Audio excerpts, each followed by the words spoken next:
Buenos días, jóvenes. El día de hoy en química vamos a ver acerca de la estructura atómica. ¿Sí? Recuerda que el átomo es la última parte física de la materia, ¿no? Cuando hacemos la división de materia, el átomo viene a ser la última estructura, la última parte. Entonces, con lo que ya se vio en la teoría atómica, pasamos a Henry Moseley en 1913, quien ideó un método que permitía conocer la carga positiva que existe en el núcleo. A esta carga que tiene el núcleo se le denominó posteriormente el número atómico. ¿Sí? Entonces me va a indicar este número atómico la cantidad de protones que existe y se le representa con la letra Z. El número másico o el número de masa va a expresar la cantidad de protones y neutrones que existe en un núcleo, y también se va a representar con otra letra que es la letra A. Con estas dos variables yo puedo determinar los neutrones, que está representado con la letra N. Ahora vamos a ver de forma de definición cada uno de ellos. Entonces, el número atómico, no te olvides, indica el número de protones, por lo tanto Z es igual a P. Eh, pero eso se cumple cuando el átomo es neutro, ¿sí? Entonces, Z es igual a P, y si es neutro, también serán igual a los electrones. Cuando no son neutros, lógicamente no van a ser iguales. El número de masa ¿ya? Corresponde al número de nucleones que tiene el átomo. Y el nucleón está representado por protones y neutrones. ¿Sí? Por eso se llaman nucleones, lo que está en el núcleo, protón y neutrón. El estado de oxidación me va a indicar el número de electrones que gana o pierde durante una transferencia de este átomo. Y eso lo vamos a ver en las reacciones químicas posteriormente. Entonces, yo tengo el número de oxidación, ¿no? Que está representado por las cargas, ¿sí? El cual es equivalente al protón menos los electrones. En el caso de los núclidos, es la representación de un átomo neutro, colocando las variables que habíamos visto del número atómico y masa atómica. Tengan en cuenta que el valor de masa también puede ir en la parte superior derecha o izquierda. Los iones, ¿sí? Son átomos con carga eléctrica. Estas cargas pueden ser positivas o pueden ser negativas. Si son positivas, hablaremos de cationes. Si son negativas, se les denominará aniones. Entonces, un catión se va a formar cuando el átomo neutro pierde electrones, ¿sí? Por lo tanto, el valor de X, que viene a ser la carga en estos momentos, que es carga positiva, cuando yo hago mi operación para determinar mi electrón, voy a cambiarle el valor del signo. ¿Sí? Esa es la operación que se va a realizar para el caso de los cationes. Por ejemplo, tengo aquí el átomo de calcio, cuyo número de masa es 40 y número atómico 20. Y el calcio está en el grupo 2A, que es un catión divalente, más 2. Entonces, este más 2, ¿qué me está indicando? Que yo voy a quitarle 2 electrones, ¿sí? A mi configuración.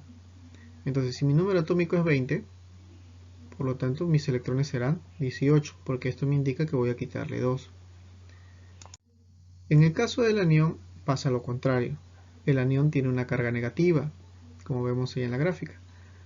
Y en su fórmula mi electrón será igual al número atómico más esa carga. En el ejemplo, tengo el bromo. El bromo trabaja con menos 1, está en el grupo 7A. Este bromo, cuyo número atómico es 35, si yo quiero saber sus electrones, lo que tengo que hacer es sumarle, ¿sí? La carga. Si dice menos 1, debo sumarle a 35, por lo tanto sus electrones serán 36. Existe también un grupo de especies atómicas llamadas núclidos. ¿Sí? El núclido viene a ser una representación gráfica de lo que contiene un átomo, que en este caso sería el símbolo, sería el número atómico y sería su masa atómica. En algunos casos ponen cargas y neutrones. Entonces, dentro de las especies atómicas tenemos los grupos de los isótopos. El isótopo se caracteriza porque corresponde al mismo elemento, ¿sí? Con el mismo número atómico, pero va a tener una variación en el número de masa. ¿Sí? ¿Por qué? Porque el isótopo se caracteriza porque la materia de ese átomo se va descomponiendo a través del tiempo, ¿sí? Va perdiendo peso, entonces su masa tiende a cambiar. como el caso de protio, que es el hidrógeno con 1 de masa, pero si tuviera 2 de masa sería el deuterio. Recuerda que el número no va a cambiar. ¿Sí? Igualito para el tritio. Tenemos otro núcleo llamado isóbaro. El isóbaro se caracteriza porque van a tener masas iguales, ¿sí? Masas iguales. Entonces, por ejemplo aquí tenemos el potasio y el calcio, cuyo número de masa es 40. Pero si te das cuenta, el número atómico es diferente, 19 y 20. En los isótonos son átomos que pertenecen, dice, de diferentes elementos químicos, pero tienen los neutrones de forma igual. Si nosotros restamos 23 menos 11, me va a dar 12, ¿sí? Y si yo resto en el magnesio 24 menos 12, también me va a dar 12 de neutrón. Entonces sodio y magnesio tienen la misma cantidad de neutrones, por lo tanto son elementos isótonos. Entonces tenemos otro grupo que son los iones. Los iones son átomos con cargas eléctricas. Estas cargas eléctricas podrían ser positivas, podrían ser negativas, ¿sí? Y va a estar dada en función a la ganancia y pérdida de electrones. Por lo general, los cationes son los metales y los aniones son los no metales. Cuando estos se unen van a formar enlaces de tipo iónico. Eso lo vamos a ver en un tema posterior. Entonces, un catión, recuerda bien, tiene carga positiva y van a perder electrones, ¿sí? Aunque parezca un poco raro, ¿no? Positivo pierdes, pero en química trabajamos en de acuerdo a algunas teorías. Entonces, de forma simple, los cationes tienen carga positiva y van a perder electrones. Como el caso del sodio, es un metal de grupo 1A. Entonces, ese grupo 1 me dice que tiene un electrón de valencia positivo. El aluminio está en el grupo 3A y me dice que está con 3 electrones de valencia, ¿sí? Positivos también, ¿no? Esos serían cationes. En el caso del anión van a tener cargas negativas. Entonces, si el catión perdía, el anión gana electrones, ¿sí? Entonces, esta ganancia de electrones se grafica mediante el signo negativo acá. Por el caso del cloro, ¿no? El cloro menos 1 me está indicando que va a ganar electrones. Y aquí algo curioso, ¿no? Por ejemplo, la sal de cocina. La sal de cocina, tenemos el sodio y tenemos el cloro. Cuando se junta el sodio y el cloro se forma la sal. Y uno va a ganar y el otro va a perder y se neutralizan. ¿Sí? Se neutralizan. Y al neutralizarse no generan daño. En cambio, cuando el elemento está libre, imaginemos el sodio solo, puede generar daño. ¿Sí? El sodio de manera sólida, solo en la naturaleza no se encuentra. Siempre se va a encontrar en forma de combinados. Pero si los procesamos, sí se puede separar, pero es altamente explosivo. No basta que le agregues agua y explota. Entonces ni siempre necesita tener otro elemento que lo neutralice. En este caso el cloro. Listo, jóvenes. Podían ser cationes o podían ser aniones. También existe otro grupo que son las especies isoelectrónicas. ¿Sí? Es parte también de los núclidos. Son aquellos que poseen igual número de electrones.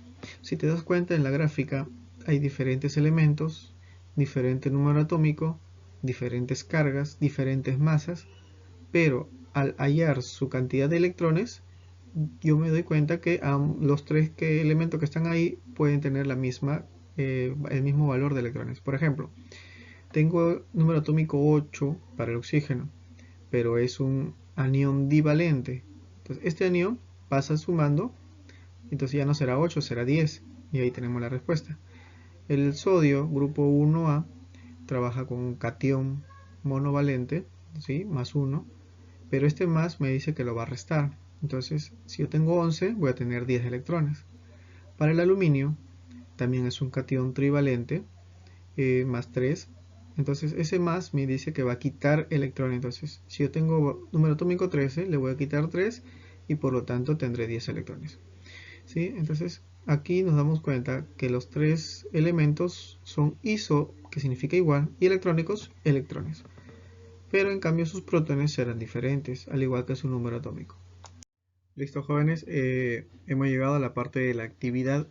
¿Sí? A continuación se le va a presentar interrogantes que serán realizadas en el grupo de Facebook.